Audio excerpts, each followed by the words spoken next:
Hello and welcome to day 2 of the NHL Stanley Cup pre-qualification 2020. Today's games, what do we have? We have Arizona, Nashville, St. Louis, Colorado, Minnesota, Vancouver, Columbus, Toronto, and Philadelphia, Boston. Let's do this. Okay, the first game we're going to cover today is going to be the Columbus Blue Jackets versus the Toronto Maple Leafs. Let's start right away. We got Korpisalo in net. We have Anderson in net. This is going to be a tight series. Any team could win. It could go either way. So here we go. First period. Robertson almost opens the scoring for the Leafs, but Korpisalo with a beautiful save. Not long after that, Kapanen gets a break, but for some reason decides to stop up and turn. I have no idea what he was thinking there. He had the opportunity to just drive the net. And that play leads to absolutely nothing. Throughout the first period, though, Anderson and Korpisalo are both solid. We see Matthews, Marner, and Tavares out a couple of times, especially after a penalty kill. Matthews does end up ringing one off the bar. It was such a ridiculous release. Korpisalo actually, I think he got a piece of one just like 20 seconds prior. Exact same play. Matthews rings it off the bar.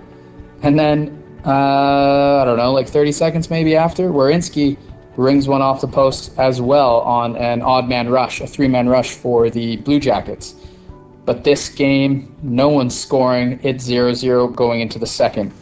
Into the second period, Matthews gets a great chance on the power play, but it goes to his backhand. I think Marner goes to feed it through, pass it over to him. It ends up going to his backhand. He has to corral the puck, which gives Korpisalo enough time to get across, to readjust. And as Matthews brings it to his forehand, Korpisalo is there to make the save. Corp continues to make some big saves throughout this period. Anderson looks good too. He makes a great save on Robinson for Columbus. Dermott misplays the puck at the blue line. The puck comes around, it hops over Dermott's stick. Robinson's off. Dermott, good play to get back and get a stick in the way. Robinson still gets that great chance. I think he tries to go 5-hole, but Anderson steers him wide. And then, not long after that, Korpisalo absolutely robs Matthews in the slot with a spectacular glove save. It was amazing. Following this great save, Seth Jones then finds the iron after a great forecheck by Columbus. Columbus's forecheck and puck possession in the offensive zone was brilliant throughout the entire game. The Leafs just couldn't handle it. After that, Freddie robs Bjorkstrand. I don't know how it stayed out. I think it was like it was a pass, and then Bjorkstrand kicked it up from his skate, and he just didn't wait long enough, and he tried to slide it in, but Anderson gets his pad out. Beautiful save. It's 0-0 going into the third. Going into the third period, the Leafs start strong. They're dominating with puck possession. Matthews' line is out, but Korpisalo and Columbus are able to hold on. And then what happens? Atkinson gets the puck, drives down the right wing, takes a little snapshot, and it just squeaks past Anderson. Anderson, honestly, he looked down. He was shocked that got through. I don't know if the puck was fluttering a bit, dipped on him, but it gets through. Jackets are up 1-0. Throughout this period, Anderson keeps the Leafs in it, but it's just not enough. The Leafs can't break through on Columbus. Columbus's defensive structure was just solid. It was just sound throughout this game. The Leafs just couldn't break through into the Blue Jacket zone. Columbus had 5 back, and it was just good luck. Toronto. The Leafs are going to need to find other ways to break through that defense. In the end, Blue Jackets win. They score an empty net goal. They take it 2-0. So the Jackets, Game 1 win over the Leafs in this best-of-5 series. My thoughts on the game: Austin Matthews looked good. Anderson and Korpisalo looked great. It was a good, tough game. You can tell this is going to be a great series. The goaltending was spectacular. One negative for me, especially from the Leafs, Mitch Marner looked terrible all game. Couldn't really get anything going. He was making awful decisions. and just getting rid of the puck to absolutely no one. At the end, when the Leafs pulled the goaltender, I don't know how many times, he just threw the puck into an open space. No one was there. No one was heading in that direction. He did this time and time again throughout the game. He had an awful game, and he really needs to step up. And just honestly, he doesn't need to be the Mitch Marner, the 90-point Mitch Marner, but he also needs to be a Mitch Marner that deserves to be in the lineup, because that wasn't a good game for him. Overall, though, good game overall. Exciting game, even if it was low scoring. If it wasn't for the goaltenders, this could have been a 5-4 game. Instead, it was a 1-goal game plus the empty netter. I can't wait to watch game 2. Columbus are up 1-0 in the series. Next up, we have the Arizona Coyotes versus the Nashville Predators. Arizona had an amazing start to this game. In the first period alone, Arizona had 3 goals. Arizona doesn't score, so this was a bit of a shocker. Phil Kessel, playoff hockey, he's ready. He looked great early on, as did Clayton Keller. First goal is scored by Oliver Ekman-Larsson. He scores, let's call this a bomb of a shot. There's like a weird looping clapper. What happens is he takes the slap shot. It ends up banking or hitting off Duchesne and dips over Saros, and goes in the net. Crazy. So they're up 1-0.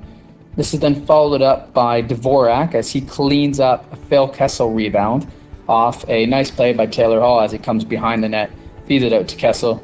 Kessel shoots, kind of flubs on it, fans on it. Dvorak's there to clean up the rebound. 2-0. Then Arizona gets on the power play, and it's Dvorak again. A nice little feed to Keller in the slot. Top shelf goal. 3-0 Arizona. Nashville looked shocked. They had no idea what was going on. Luckily for Nashville, they get I think it was a power play at the end of the first, and Forsberg ends up getting Nashville on the board with a nice little wrister that squeezes past Kemper as it hits off. I think it was Jarmelson in front of the net. Unlucky bounce for Arizona. Lucky bounce for Nashville. They needed it. It's 3-1 going into the second period.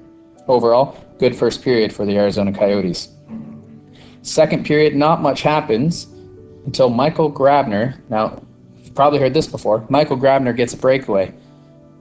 Michael Grabner, classic short-handed breakaway. Beautiful deep to the backhand, goal. 4-1 Arizona. It's just great to see. I'm rooting for Arizona in this series. I picked them to upset Nashville. Them up 4-1. Never expected that. Going into the third period, Nashville starts to bring it on in the third. They haven't showed up in the game really thus far, but the third period, it is Nashville's game. But Arizona is able to hold on and win game 1. My thoughts on this game: Kemper played great. Saros settled in after the first period, but not really much he could have done on the goals that did go in on him. He maybe like a nice miraculous save on one of them, but really not much he could have done. I thought the goaltending was good overall for both teams. Kessel, Dvorak, Hall, Keller, they brought it in that first period. That was great, but Arizona did begin to disappear after gaining that big lead. And Nashville did show why they are the favorites in this series, but it was just too little too late. They can't do that against the Coyotes. They can't give them a lead because the Coyotes can hold on to that lead, and they have the goaltending with Kemper or Ranta if he comes in. So Nashville needs to bring that pace that they brought into the third period. They need to bring that at the very beginning of the game going into game 2. Game 1 ends Arizona 4, Nashville 3. Arizona takes game 1 of the best of 5 series. The next game is another round-robin game, this time in the Eastern Conference. We have the hottest team going into the break, we'll call it, the Philadelphia Flyers versus the best team in the NHL going into the break, the Boston Bruins. Yaroslav Halak is in the net for Boston as Rask has been deemed unfit to play. Will this impact the game? Yes. Carter Hart is in net for Philly. Early on, it is Raffle who scores for Philadelphia. Scores off a nice play, a nice pass from Sanheim. Goes to the backhand. Nice backhand finish. Top corner gives Philadelphia the lead. In the second period we go. Thompson for Philadelphia then scores off another nice zone entry by Philadelphia. And he ends up scoring over the right shoulder, another beautiful shot. It's 2-0. Wagner then is able to beat Carter Hart coming from behind the net from the far side. What he does basically, he comes around the net, and I think he's going to the far side, and luckily it hits off the defender's skate. Bruins are basically just throwing everything on net now just to get things going. This one works. It's off a defender's skate. It's now 2-1 Philadelphia. But right off the center ice draw, Philadelphia comes straight back with a goal of their own. It's off the draw. They come in, and it's Myers this time. It's another high goal. This time, where'd it go? Over the right shoulder. Beautiful shot. So that's 3 top corner goals already on Halak. Philadelphia's up 3-1. Going into the third period, they know what they want to do. They're going high on Halak, and they do it again. They keep up the high shots. This time, it goes high glove on a 2-on-1. It's Lawton this time. He keeps the puck on the 2-on-1. Nice shot over the glove side. Beautiful spot, beautiful placement. It's 4-1 Philly. And that's how it ends. Philadelphia gets their first win in the round robin. The top-seeded Boston Bruins have now lost. My thoughts on this? Seeing top-seeded Boston get down in the first game, you know what? It wouldn't surprise me if they ended up 4th after this round robin play. I don't feel bad for them though. I get it. Like, they should be going in first. They played amazing all season. However, I think after this round robin play and that they do end up getting 4th, I feel bad actually for the team who ends up having to play them in the first round of the actual playoffs. Because I have a feeling after this, they are just going to be a force to be reckoned with. And they're going to be unstoppable. I think this is going to be a wake-up call, and then they're just going to hunker down and be the Boston Bruins we all expect. So I worry for the first team that has to play them in the actual playoffs. In the end, though, Philly gets that first win. Great win for them. Boston with the loss. The next game we're going to cover is the St. Louis Blues versus the Colorado Avalanche in the round robin Western Conference pre-qualification or qualification round. For this will actually determine the seeding, where they finish 1, 2, 3, or 4 going into the actual playoffs. First period, Binnington is steady early on. He looks really sharp. He was able to stop Matt Calvert on a couple of good quality scoring chances. Matt Calvert looked good in the first period as well. Binnington was able to stop all the shots. Blues do end up on the power play, and they get the first goal. It's David Perron with a nice slap shot. Nice goal. He will definitely be coveted in the expansion draft by Seattle at the end of next season. He looked great. He had a great year. Blues are up 1-0 going into the second period. In the second period, Nathan MacKinnon shows some good speed, some good tenacity. He gets a couple nice shots on the rush, but he can't beat Binnington. Grubauer for Colorado also continues his strong play as he steers aside some good scoring chances by the Blues. It is still 1-0 St. Louis going into the third. Into the third period, McKinnon gets another chance on the rush, but again, Binnington steers him aside. And then it's Graves for Colorado. He's in on a 3-on-1 on Binnington, and he ends up bobbling the puck when he goes to stick handle. This actually opens up Binnington and allows Graves to shoot and score over the glove hand side. It's now 1-1. This is a game. And then that ending. This is the craziest ending to a game I've seen in years. So the Avs are on the power play. Kadri gets an open net chance, misses. On the same sequence, this is like 45 seconds. All this happens. McKinnon then shoots. I think he gets stopped. Comes back to McKinnon, misses the net. They then get the puck to Makar. McKinnon Makar to McKinnon. McKinnon feeds it across to Landeskog. Landeskog fires it, crossbar. The puck drops to Kadri. Kadri finds it, and it's in the net. But the buzzer goes off. I yelled to go, I'm not going to yell it now. I was like, what? There's no time left on the clock. Was it in? Yes. Was it in before time expired? Ends up being 0.1 seconds left as the puck crosses the line. What a way to end it. That must have been the closest goal to the end of a game-winning goal ever. It was insane. The craziest last 45 seconds you could imagine. Colorado takes this 2-1.